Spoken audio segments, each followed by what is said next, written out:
সুপ্রিয় দর্শক বন্ধুরা, আসসালামু আলাইকুম। হোসেন নার্সের পক্ষ থেকে আন্তরিক শুভেচ্ছা ও অভিনন্দন। দেখতে তো পারছেন, এটা হচ্ছে 12 মাসিক কার্ডেবন আমের গাছ যাকে বলা হয়। কত সুন্দর প্রজাতির গাছ আছে আমাদের কাছে, সুন্দর পরিমাণ। দেখতে তো পারছেন, বাগানে কিন্তু হিউজ পরিমাণ গাছ রয়েছে দর্শকেরা, দেখতে তো পারছেন আপনারা। আমরা অবশ্যই কিন্তু গাছগুলি দিতে পারবো আপনাকে। আমরা দেখেন কত সুন্দর গড়নের চারাগুলো দেখতেই পারছেন আপনারা। আমাদের কাছে কিন্তু হিউজ পরিমাণ গাছ রয়েছে দর্শকেরা, দেখতে তো পারছেন। এই ধরনের গাছ আমাদের কাছে বিভিন্ন ধরনের গাছ আছে।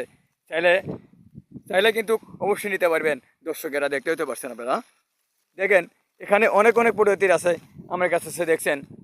যেমন চ্যাংমাই গাছ আছে, যেমন ব্যানানা ম্যাঙ্গো আমার গাছ আছে, যেমন চাকাবাত আছে, 3 চাকাবাত আমার কাছে আছে। এখানে দেখেন আরও আছে, দেখেন বিভিন্ন জাতের আমের গাছ আছে আমাদের কাছে রয়েছে। কিন্তু দেখেন এটা কিউজারি আমের গাছ আছে, কিউজাই যাক বলা হয়। বিভিন্ন ধরনের গাছ আছে আমাদের কাছ থেকে পাবেন। আমরা কোরিয়ার মাধ্যমে কিন্তু আমরা গাছগুলো দিয়ে থাকি দর্শকেরা, দেখতে পাচ্ছেন কত সুন্দর গাছ আমাদের কাছে হিউজ পরিমাণ আছে। গাছগুলো আমরা চাইলে নিতে পারবেন। চাইলে আমার স্ক্রিনে এবং হোয়াটসঅ্যাপে নাম্বার দেওয়া আছে, চাইলে আপনারা গাছগুলো নিতে পারবেন। ভিডিওটা ভালো লাগলে লাইক এবং সাবস্ক্রাইব করে দিবেন। ধন্যবাদ পাশে থাকার জন্য। আসসালামু আলাইকুম।